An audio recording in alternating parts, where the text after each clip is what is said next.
भारतीय सुरक्षा बल, फिर चाहे वो आर्मी हो, नेवी हो या एयरफोर्स हो, ये कितनी ताकतवर है इसे शब्दों में बयां कर पाना शायद बहुत मुश्किल है। तमाम ऑपरेशंस और मिशंस के दौरान इनका दमखम भारत समेत दुनिया ने देखा है। नमस्कार, मैं हूं अंजलि और आप देख रहे हैं न्यूज़ 18 हिंदी ओरिजिनल्स। बात जब वायुसेना की आती है तो इनकी ताकत बढ़ाते हैं फाइटर प्लेन्स यानी लड़ाकू विमान। दुनिया भर में कई तरह के लड़ाकू विमान हैं, जैसे 4th जनरेशन और 5th जनरेशन। इसी साल फरवरी में एरो इंडिया 2023 आयोजित किया गया था, जो कि एरोस्पेस और डिफेंस सेक्टर में सबसे बड़ी प्रदर्शनी मानी जाती है। इसमें अमेरिकी वायुसेना का F-35A 5वीं पीढ़ी का एयरक्राफ्ट रहा, जिसे एरो इंडिया प्रदर्शनी में पहली बार दर्शाया गया था।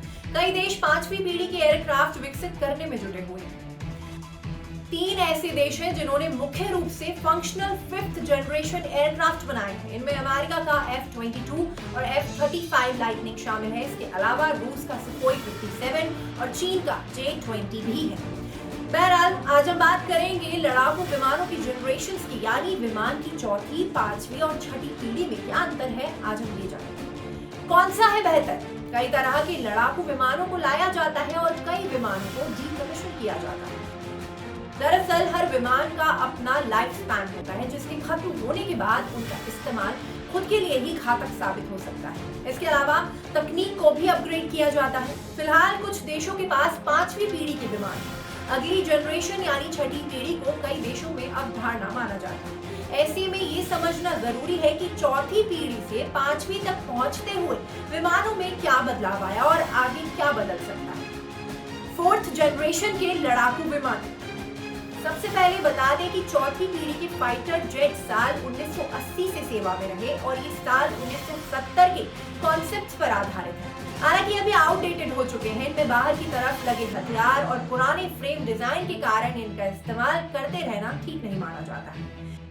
5th जनरेशन के लड़ाकू विमान।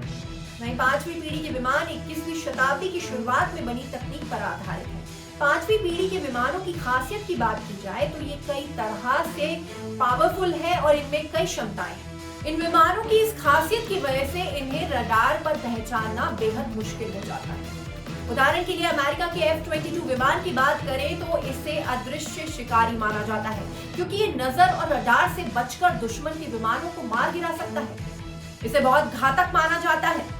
ये एयर एंड ग्राउंड अटैक के लिए बेहतर माना जाता है। इसके अलावा इस जनरेशन में सेंसर फ्यूजन और पायलट सिचुएशनल अवेयरनेस जैसे फीचर्स भी होते हैं। स्टेट ऑफ द आर्ट तकनीक से बने 5th जनरेशन एयरक्राफ्ट में पायलट सिचुएशनल अवेयरनेस का फीचर AI तकनीक के कारण संभव है। खतरे को सेंस कर सकता है ताकि पायलट जल्द ही एक्शन ले सके, जबकि चौथी जनरेशन वाले विमान मैनुअल रिएक्शन पर निर्भर होते हैं। बहुत कम मानवीय सहायता के साथ हल्के और लिथियम बैटरी पर चलने वाले 5th जनरेशन के विमान काफी समय तक ऑपरेशनल रह सकते हैं।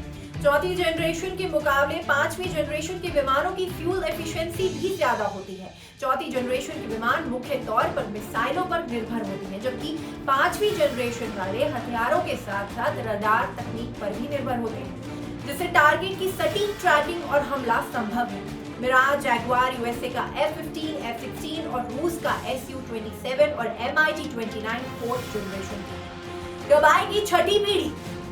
वही बात जब 6th जनरेशन की आती है तो अभी इसे अवधारणा ही माना जाता है, लेकिन माना जाता है कि 5वीं पीढ़ी के लड़ाकू विमानों से ज्यादा शक्तिशाली और पावरफुल है। रिपोर्ट के अनुसार European future combat air system new generation fighter की पहली उड़ान को साल 2026 तक लॉन्च कर सकते हैं। माना जा रहा है कि एयरक्राफ्ट मॉड्यूलर डिजाइन से तैयार किया जाएगा। इसमें AI तो बेहतर होगा ही, और भी बेहतर स्टील्स तकनीक होगी। चीन दावा करता है कि वो इस पीढ़ी को जल्द ही लाने की तैयारी में जुटा हुआ है। इस टॉपिक पर आपका क्या कहना है, हमें कमेंट सेक्शन में बताएं। साथ ही इस वीडियो को शेयर करना ना भूलें।